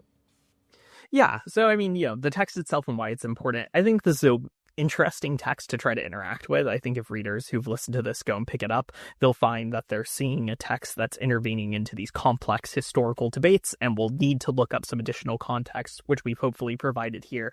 But I think it's worth engaging with anyway, because I think, it offers the beginning of a class analysis of fascism and tries to theorize how one would fight it, as the title alludes to, based on that. And so I find it quite useful there and pragmatic in that case. I think a lot of people don't want to engage with this text on the basis of kind of just sectarianism divide. And I understand that impulse slightly, given where I've come from in the past, but I do think it is worth wrestling with what Trotsky is putting forth here. This is a text that's impacted the Trotskyist tradition to various degrees. So I think, there's no basis on which you shouldn't try to wrestle with and engage with it on some level. So if nothing else, for the people who are highly opposed to us doing this text, hopefully they get something out of it in that regard. But yeah, I mean, I think there's an interesting class analysis put forth here. I think Trotsky is more attentive to the role of the petty bourgeoisie than a lot of other Marxist theorists, and I think it's valuable in that way. And also, we should be able to talk about the failures of the Comintern and the failures of the socialist movement in the 20th century without, I think some level of self-criticism is just necessary there. So these engagements, I think, are valuable, and I hope will be received as such by our listeners. Absolutely. Yeah, and Brendan, do you have any last takeaways? Yeah, I mean, I think at the very least, this is practical. It's a practical little pamphlet, and I think that he's really not taking an ideological line. He's got a lot of issues with the Comintern that he's not bringing up here. He's merely saying this is not an effective strategy, and you need to take fascism seriously. It can take power in Germany, and it did. And I think that if you have some ideological hang up against reading it because of the name associated, I think, be a historical materialist and do a deep dive as to why you even have that opinion in the first place. Just to be honest with yourself, I'm not a Trotskyist, but I've been called such for, pushing back on some serious historical inaccuracies that's kind of taken our movement apart. I think this is not, we're not struggling with the same things. There's no reason to, fight for an institution that does not exist, a state that does not exist. If you like it, if you have sympathy for it, if you have nostalgia for it, that's fine. If you think that it had done a lot of things right, me too. I think Trotsky did a lot right. I think he did a lot wrong. I think that if he's saying that the United Front is a good strategy for fighting fascism, I think I tend to agree with him on that point. And I would take that seriously. And I think it is important, what Alyson said, what Trotsky said about maintaining that opinion. If you don't like Trotskyists because you disagree with permanent revolution, that doesn't mean you can't be in a tenants union with him or a united front where you're still in your non-Trotskyist organization arguing your line, but working on those organizational avenues you agree on. I think it would be foolish and dangerous to ignore that at this point in time. Yeah, and I really appreciate you joining us today and doing this text with us because, as you said, you're not a Trotskyist, but you do have a certain sympathy that might not have been able to emerge if it were just Alyson and I talking about this text, and I think that's important. And you're a comrade of mine. I've organized with you for years and years and years. I know you know your shit. You understand theory. You understand organization, and you're a really principled comrade and friend of mine. So I appreciate your voice. I appreciate your addition to this conversation.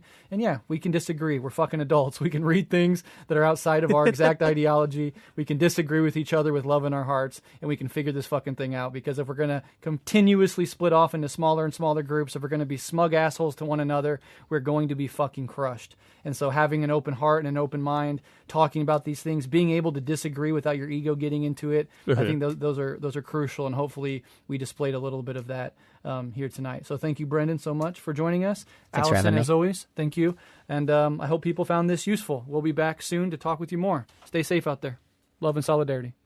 I got my mind on the dirt and the dirt on my mind. I got the raised mountain meadow while I step outside. I got the house by the river, but that's run dry.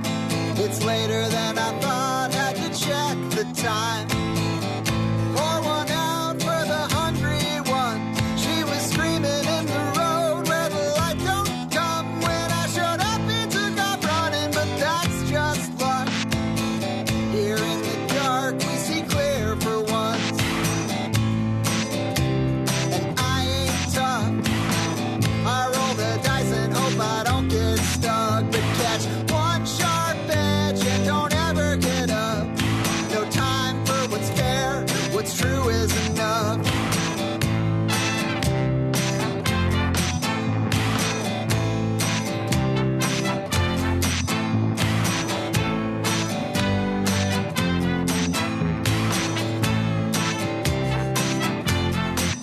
I got the heat on my mind and my mind on the heat. I got a concrete box with a junk AC. I got the nights that don't get below triple degrees. Ice pack gripper trying to catch some sleep. Light one up for the ones in hell. Light two for the ones who kept it to themselves. They'll say they take the years and they'll never tell. A lot of people learn to sing when they hit the cell. And I ain't tough. I stop rolling the dice, but I'm not paid up. But catch one bad case, sometimes that's enough to go down so long you don't get back up.